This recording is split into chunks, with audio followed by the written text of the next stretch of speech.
Hello friends, welcome to my YouTube channel. Today we'll discuss about latest travel rules for Japan effective from 20th September 2021. So basically in this video we'll discuss about what are the documents required for travel to Japan and what are the quarantine rules applicable over there and what are the other additional documents required if you want to travel to Japan from India. So basically in this video we'll discuss all that points.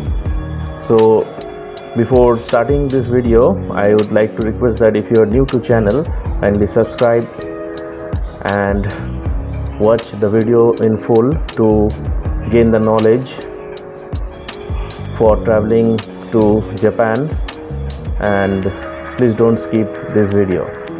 So let's start.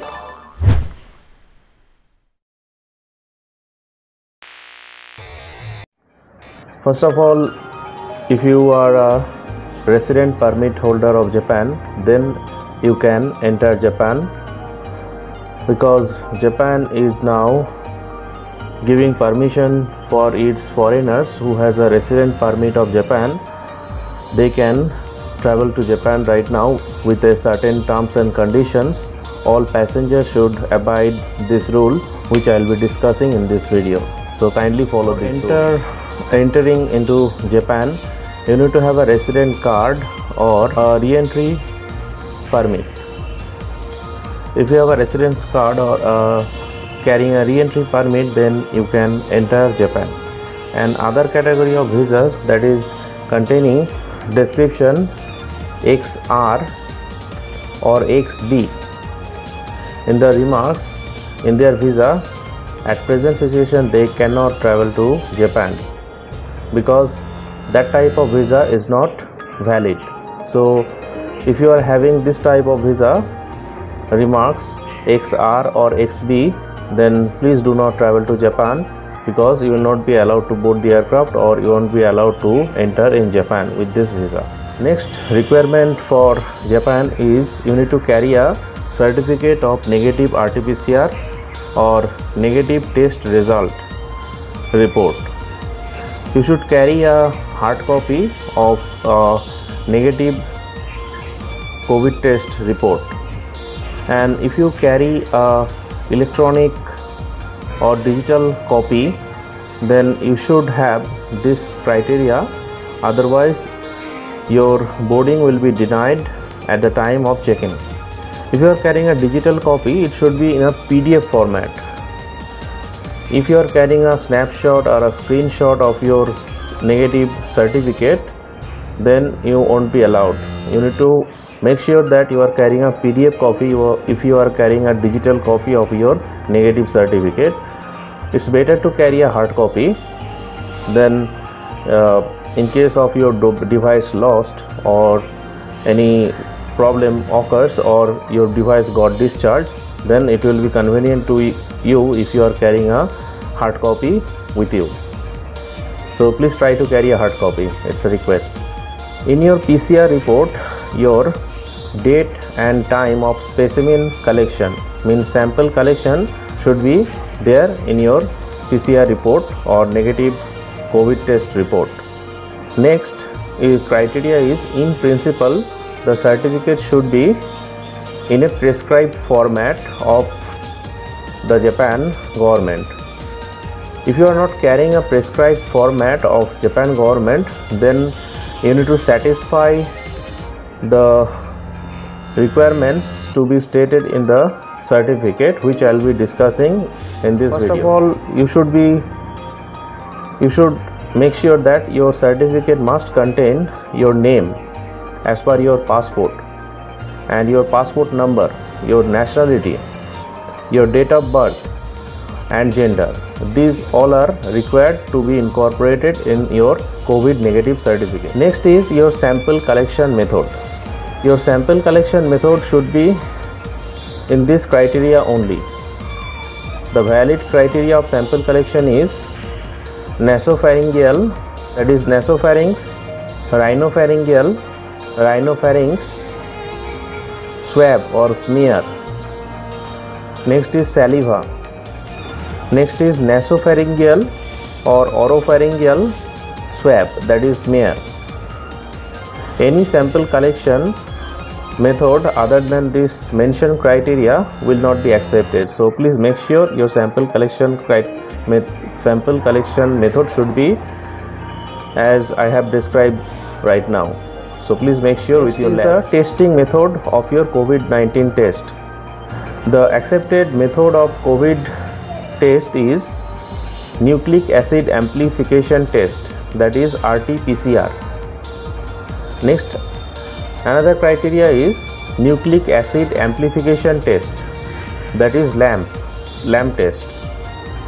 Another criteria is nucleic acid amplification test, that is TMA test. Another acceptable criteria is nucleic acid amplification test, that is TRC. Next criteria is nucleic acid amplification test, that is SMART AMP. Another acceptable test method is nucleic acid amplification test or NEAR test, NEAR. Others criteria are accepted, that is next generation sequence, or another one is qualitative antigen test, that is CLEIA or ECLEIA. My suggestion is that if you are traveling from India, please try to do a COVID test, that is first one I have described, RT-PCR method. In India, RT-PCR method is acceptable and your report should contain your name, your date of birth, your passport number, your gender, etc. along with a QR code.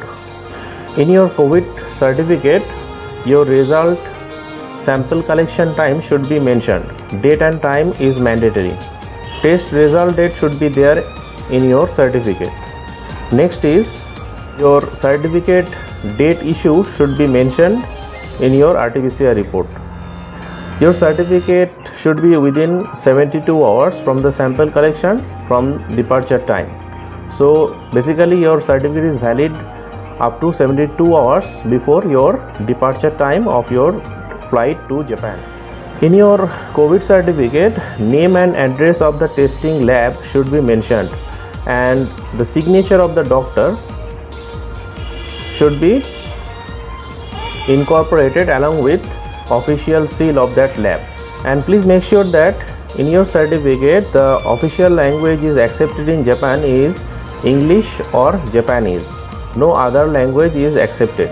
So your certificate must be in English or in Japanese version. Or in case if you are not having this type of certificate, that is other than Japanese or English, you need to have a translation description for all the certificate you need to attach.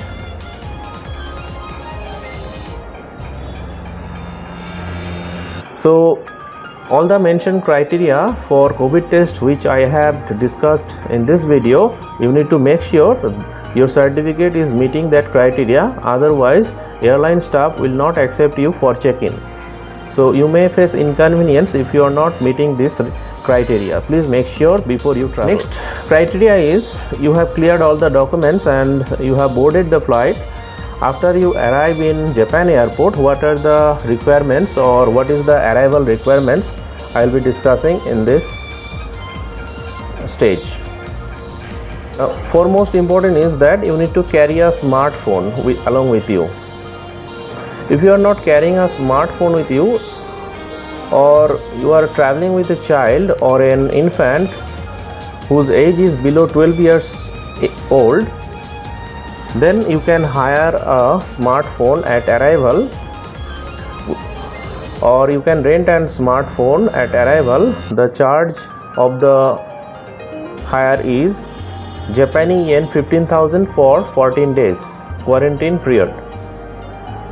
If you are carrying a tablet PC, it will not be allowed. So only smartphone devices are allowed, and you need to make sure that your smartphone device has a data package in your current plan. Next criteria for arrival is you need to complete a e-questionnaires and e-questionnaires. You need to access the questionnaire from Japanese website, which I'll be giving in this video's description link. You can follow that website to fill up your e-questionnaire.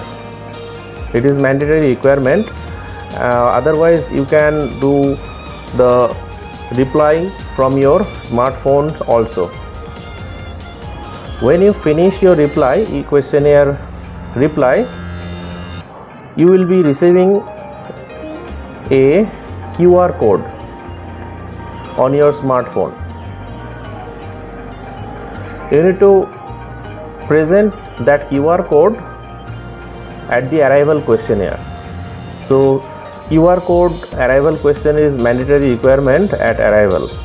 You need to complete this. Next important point is you need to install MySOS application.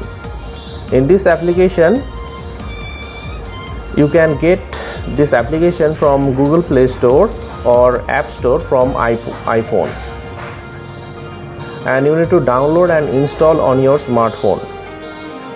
MySOS application will be used for video communication between passengers and Japan quarantine after you arrive. So it is for video communication. You need to have this app in your smartphone. Along with that MySOS application, you need to set your saving location information in your Google Maps. If you are having this application in your Android or your iPhone device, you need to set that save location information on your phone, and it will be checked at arrival that you have activated that section in your My Location app or Google Maps apps. So it will be verified over there. So you need to turn on that segment. Another additional requirement is Cocoa application. You need to install Cocoa application on your smartphone. This application also you can get from Google Play Store or App Store from iPhone, and you need to download and install this. Cocoa is an app that alerts possibility of having contacted with COVID-19 infected persons, and it can be active in Japan only. So it is like in Indian version Arogya Setu, in Japan the version is Cocoa. So Arogya Setu alerts us like this criteria. This Cocoa application also alerts if you have came in contact with a COVID positive person. Next important is that you need to have a written pledge. You need to submit a written pledge at arrival and an immigration. This written pledge will be provided to you by the airline, and along with written pledge you need to submit one health card that is also provided by the airline. So these two forms, that is written pledge and health card, is mandatory. So please make sure you collect it from the airline and submit it at immigration or at arrival health department. Please note that this applicable criteria which I have stated before is applicable only for passengers entering in Japan. If you are transiting Japan, you no need to follow these rules, because you are not entering Japan, and if you travel or transit via Japan within 24 hours, then you will be exempted from the above requirement criteria. Another important is you need to book, or you need to stay, sorry, not booked, you need to stay in hotel quarantine for 3 nights. All passengers who is entering from India to Japan are required to stay in 3 nights in a hotel, and you need to do certain information questionnaires after arrival. And if you are an exempted category, like you are a diplomat or your family or a diplomat's family, or if you are a airline crew or a seaman, then you are not required to follow this 3 nights hotel quarantine. All other passengers who are entering Japan are escorted to the hotel, and Japanese government will provide this hotel facility, and passengers do not need to book their hotel by their own, because the hotel will be decided on the spot. Next is, in your 3 nights hotel quarantine, your meal will be free of charge, and you can choose your meal from non-vegetarian, vegetarian or Muslim. It is possible to choose a meal once you enter 3 nights hotel quarantine. After 3 nights you complete, and you will have to be tested COVID-19, and those found negative, they will be escorted to the airport on 4th day. And the passenger should remember they should not use public transportation from the airport, and they need to stay in home quarantine for 11 days. So 14 days quarantine requirement, 3 days in hotel at decided by Japan health authorities, and 11 days in your home quarantine or your address where you will be living in Japan. So I hope that in this video you have got the required information, and the additional criteria which are you have to follow once you enter the Japan. I'll be elaborating in my description. You can check the description for better understanding, and you will be finding what are the apps required and what are the website to follow the questionnaire rules, or how to generate QR code for traveling to Japan. Every description I will be giving along with this video, so kindly check the description. And if you like my video, kindly subscribe and share with your friends. So have a nice day. Thank you.